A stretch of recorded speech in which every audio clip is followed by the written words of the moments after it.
예, 선배동 의원 여러분 반갑습니다. 더불어민주당이 지금 강행 처리하려고 하는 정부조직법은 문제가 아주 심각합니다. 우리가 늘 얘기했듯이 검찰청을 해체를 하고 공소청하고 중수청으로 나눠지는 부분이 가장 심각한 문제인데, 지금 현재 이 순간에도 법을 통과시키는데 공소청과 중수청에 검사들이나 수사관들이 어떻게 할지에 대한 기준조차도 지금 없다고 합니다. 그래서 1년간 유예를 해뒀는데 그 사이에 문제가 생길 것을 그 다음 찾아가지고 그걸 고치면 된다, 이런 이야기입니다.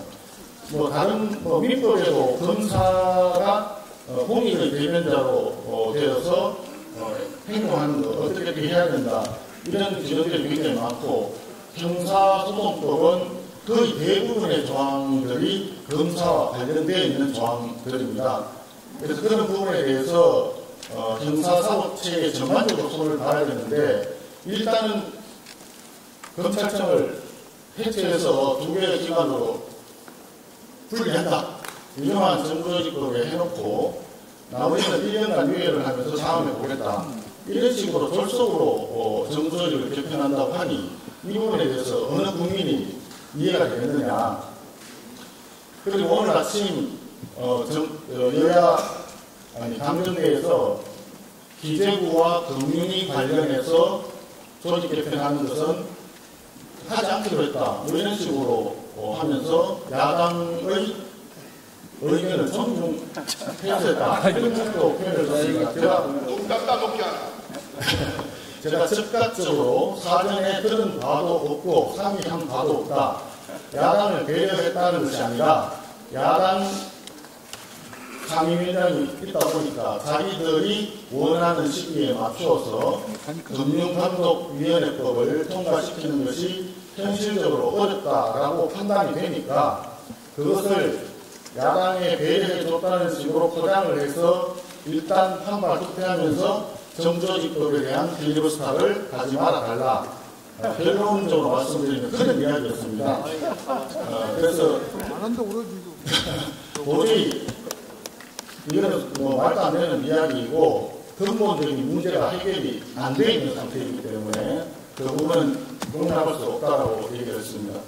그리고 특히 지금 이제 AI 시대에 우리가 대한민국 산업 경쟁력, 국가 경쟁력을 높이려고 하면 안정적인 고퀄리티의 전기를 공급하는 게 무엇보다도 더 중요한 부분이고, 그것을 위해서는 원전이라고 하는 게 필수 불가이라는 상황입니다. 알다시피 유럽이나 이런 데서도 다 원전을 폐기하려고 했다가 다시 이제 백도를 하고 있는 상황 아니겠습니까?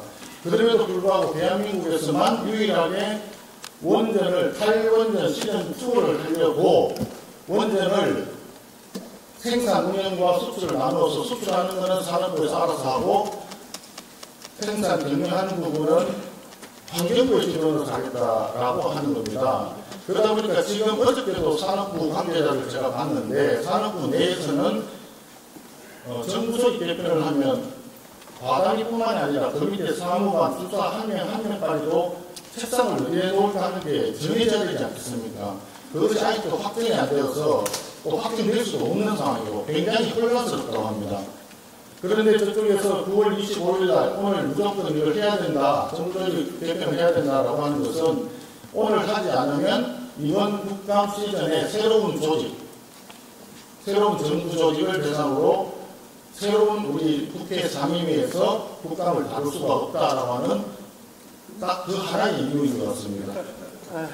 아니, 국정감사 그걸 그냥 과거 현재 있는 부처에서 시행을 해놨으니까 현재 부처를 대상으로 해서 국회에서 심사를 하고 지적을 하고 비판을 하고 해야만이 오히려 더 국민들께서 바라시는 정부의 잘잘못을 잘 따질 수 있지 않겠습니까? 그죠? 그런데 갑자기 정부적으로 확 들어 놓으면 지금 새로이 장관된 이분들이 안에 있는 조직들 바뀐 것에 대해서 업무에 대해서 충분히 이해를 하고 거기에 대한 합당한 의회, 국회의원들의 질의에 대해서 답변이 가능하겠냐 말입니다. 그런 비판을 회피하려고 하는 그런 수작을 벌이는 거 아닌가 저는 이렇게 생각을 합니다. 뭐 여러 가지 거기에 더 많은 것들이 있죠. 더 많은 것들이 있지만 저는 이러한 부처 개편, 졸속적인 개편에 대해서는 단호히 반대를 해야 된다고 생각을 하고 또한 우리 윤한홍 위원장님 어디 계신지 안 보이네요. 윤한홍 위원장님이 처음에 정부 조직법 나왔을 때 그때 금융위원회와 금감원을 각각 2개씩 분리해서 현대의 감독 기관이 2개인 것을 4개로 하는 데 대한 반대 입장을 명확히 해주셨고 강민국 간사님이 또 그 금감원과 그 금융기관들 시위하는 데도 또 아마 협조를 해주셨던 걸로 제가 기억을 합니다. 이러한 노력들이 모여서 결과적으로 더불어민주당에서 단독으로 강행 처리하려고 했던 정부 조직법 중에서 기재부와 금융위 관련 사항은 조금 지금으로서는 자기들이 하지 않겠다라고 하는 그런 성과를 거두었다고 생각합니다. 상임위원장을 맡고 계신 윤한홍 위원장님과 또 우리 그 강민국 간사님께 특별히 감사하다는 말씀을 드립니다.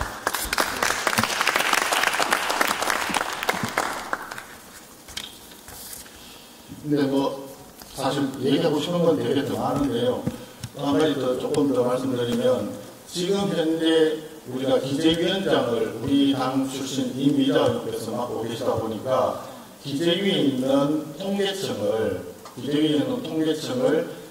국무총리실 산하의 국가 데이터처로 이렇게 선결을 시켜서 가져가는 게 정부 조직법 이번 개편안에 포함이 되어 있습니다.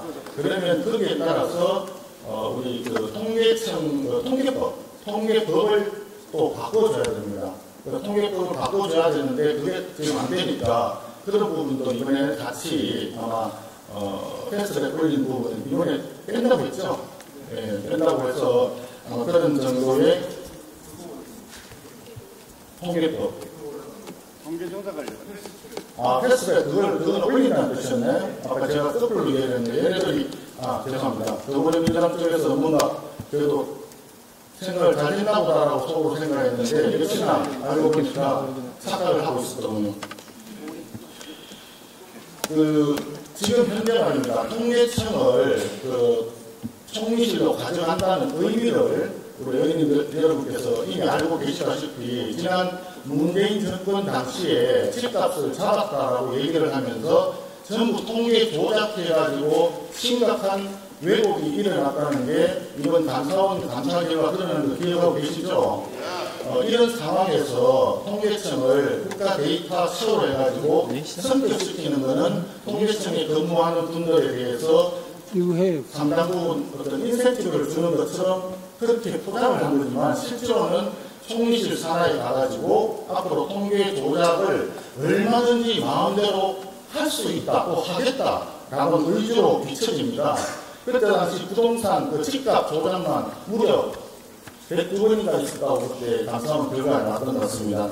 이런 상황에서 보니 결과적으로 이번 정부 조직 개편에 대해서는 국민들께 직접적으로 아마 피해가 갈 개연성이 너무 많다 이렇게 생각이 됩니다. 지난번에 대출 금액을 무조건 6억으로 이렇게 규제를 해서 집값을 잡았다라고 자화자찬했지만 역시 그 정책은 문제가 심각해서 지금 다시 보이지 않게 집값이 상당한 상승 압박을 받고 있다고 현장에서는 아우성이 아주 큰 상황입니다. 이런저런 상황에서 통계 조작 우려가 또다시 일어나지 않을까 하는 걱정을 하지 않을 수가 없습니다. 마지막으로 김민석 총리 발언에 대해서 한 말씀 한 말씀 드리겠습니다. 김민석 총리가 이런 이야기를 했다고 합니다. 비자 문제와 통화 스와프 협정 합의가 어렵다면 대미 투자 진행도 난항을 겪을 수 있다. 비자 문제가 3,500억 달러 규모 대미 투자 펀드에도 불확성을 드리고 있다라고 폭탄 발언을 했습니다. 지금 대통령이 지금 UN 총회에 참석해서 바자회로의 최일선에 나가 있는데 이런 상황에서 국가권력 서열 2위인 총리께서 갑자기 대통령의 외교 행로에 엄청난 부담을 지우는 약간의 반미적인 발언을 한 이유가 무엇인지 이해할 수가 없습니다. 그러나 이제 비판이 있으니까 부랴부랴 이것을 가리겠다고 하는데 손바닥으로 하늘을 가리는 격이고, 지금 미국에서 한국의 대통령과 국무총리에 대한 기본 인식이 어떤가 하는 것은 이미 공개의 사실인데, 거기에 불에다 기름을 지금 더 부은 그런 격이라고 봅니다. 이 정권이 이런 식으로 툭 내뱉고 난 뒤에 문제가 있으면 주워 담는 식으로 이런 일을 반복을 하고 있는데, 국내 정치에서 오늘 정부 조직법 개편안에서도 이미 보셨지만 어제까지 전혀 아무런 반성과 어떤 협상의 여지가 없는 것처럼 얘기하다가 느닷없이 오늘 아침 당정대 회의를 통해서 기획재정부와 국무위 개편을 손바닥으로 확 엎어버리듯이 국내 정치에는 그것이 가능할지 모르지만 국제 정치 무대, 외교 무대에서 우리가 입맛대로 들었다 놨다 입장을 바꾸고 라고 하는 것이 대외 시민도에 얼마나 치명적인 훼손이 되는지 이 더불어민주당 정권에서는 이해를 못하는 것 같습니다. 김민석 국무총리 그 가벼운 입부터 좀 정돈하시기를 다시 한번 촉구합니다. 제가 볼 때는 김민석 국무총리가 아마 이번 대정부 질문을 지났기 때문에 국정감사에서는 안 나오나요? 참 안타깝습니다. 김민석 총리는 당연히 국회에 나와서 이번에 자기의 잘못된 발언에 대해서 설명을 하고 해명을 하고 국민 여러분들께 의원님들 계신 자리에서 사과부터 하셔야 된다라고 하는 점을 분명히 말씀드립니다. 이상입니다. 예. 의원총회에서 의원님들의 총의를 모았습니다. 오늘 상정되는 안건들 중에서 APEC 지원을 위한 동의안이라든지 5개 동의안에 대해서는 굳이 필리버스터를 할 이유가 없다라고 판단을 했고, 그 부분에 대해서는 저희들은 전격적으로 찬성을 하도록, 적극 찬성하도록 그렇게 하겠습니다. 그리고 패스트트랙 지정하는 법안이 4건이 있는데 이 4건에 대해서는 우리 의원님들 의견이 전부 부정적이었습니다. 그리고 상임위에서 여야 간에 서로 협의가 되지 않았기 때문에 패스트트랙으로 지정이 되는 그런 상황입니다. 그러나 아쉽게도 지난번 본회의에서 패스트트랙 지정하는 안건에 대해서는 필리버스터를 인정하지 않았던 사례가 있어서 저희들은 필리버스터를 하겠다고 신청을 하겠지만 아마도 본회의에서 수용이 되지 않을 거라고 지금 생각을 하고 있습니다. 그 다음에 문신사법과 산불 특별법 관련해서는 이 부분이 여야 간에 합의가 되어서 상정이 되는 법안이고, 또 지역이나 또 해당 업계에서 굉장히 갈망하고 있는 법률인데다가 각각 우리 당 의원님들이 중심이 되어서 추진을 했던 핵심 법안이기 때문에 이 두 안건에 대해서는 저희들은 적극 찬성하기로 의원님들의 총의를 모았습니다. 하지만 정부조직법과 정부조직법 관련되는 법안 4개는 아직도 심각한 문제가 그대로 남아있고, 그 부분이 충분히 시간을 가지고 좀 더 논의해도 아무런 문제가 없는 것을 일방 통행식으로 강압적으로 통과시키려고 하는 부분에 대해서 저희들은 함께 할 수가 없다. 이 부분에 대해서는 강한 반대의 뜻을 국민 여러분 앞에 보여드려야 된다라고 하는 의원님들의 총의가 모였기 때문에 4개의 법안에 대해서는 필리버스터를 감행하기로 그렇게 결정을 놓았습니다.